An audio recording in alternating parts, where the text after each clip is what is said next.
Mikko, ano yung lalaroin mo sa ROG Ally X pag nagkaroon ka na? I'll probably play the games that I'm playing right now. So usually ano siya if I'm not playing gacha games like Genshin Impact or Zenless Zone Zero, I usually play mga simulation or racing games. So for example, Flight Simulator, Kerbal Space Program, or Forza Horizon 5, Need for Speed, mga ganong types of games. So yeah, usually mga ganon ang mga nilalaro ko lately. Okay, gusto mo ng mga fast na speed. Gusto mo ng speed. For me naman, I like the farm life. Gusto ko actually maglaro ng mga simple games like Stardew Valley. Yun. Kahit na ROG Ally X siya, babalik pa rin ako sa Stardew Valley. But, I would also like to play yung isang in-install namin dito sa naka-display dito. Yung Ghostwire Tokyo. Yun. So, I'm interested on the gameplay. Akala ko i-display ko lang siya, kaya ko siya dinownload. Pero, gusto ko na siyang laruin. Yun. So, yun. Anyway, you guys should also check out the ROG Ally X. It will be available on August 23. On shelf na din yun. So, pagpunta kayo sa stores, available na siya, mabibili nyo na siya. So, watch out for any updates sa ROG page, ROG socials. Yeah, really excited to try out and play Dragon Quest 11. Kasi 100 hours yung gameplay nun. So, yeah, and I also really like the new color.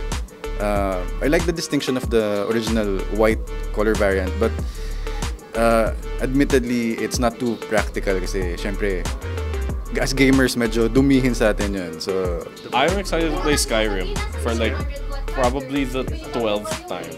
Like I love Skyrim, and now I can play Skyrim on this again. It's really hardcore. Yeah. Okay, on my end, there's only one game that I want to play on the Ally X, and that is Final Fantasy 14. Games na gusto ko laruin. Monster Hunter Wilds is one. Pokemon TCG Live, of course. And Horizon Zero Dawn. Yeah, there we go. So yun lang, shoutout sa aking sarili. Sa website, DaGeeks. Thank you. Games that I would play, I'm really into strategy games. So Age of Wonders 4, Civilization 6. So at least yun, maglalaro ko na on the road with my friends. No? Lalo na at yun ay medyo matatagal na laro. So at least when I go out of the house, pwede ko i-continue yung mga sessions namin with them. And so shout out, please like, follow, and subscribe sa mga pages po namin of Pinoygamer and Dice and Defense. Ayan. So I hope you will be able to experience the ROG Ally X then when you would visit the stores ng ASUS. No? It will come out soon, and hopefully you would like the improved version of the ROG Ally. So, anong games ang lalaruin mo if meron ka nito or magkakaroon ka nito? Again, nasabi ko nga, meron na ako nito. And meron akong kwento ko lang sa inyo. Meron akong Steam family na, of course, naghihiraman kami yung games na magkakabarkada. So, halos lahat ng AAA games meron ako. May isa akong barkada. May rectangle na sa'yo. Puro hentai game siya. And, I don't know, parang doon ako na, like, gusto mong itry. So, alam mo yun, gusto mo ng private time.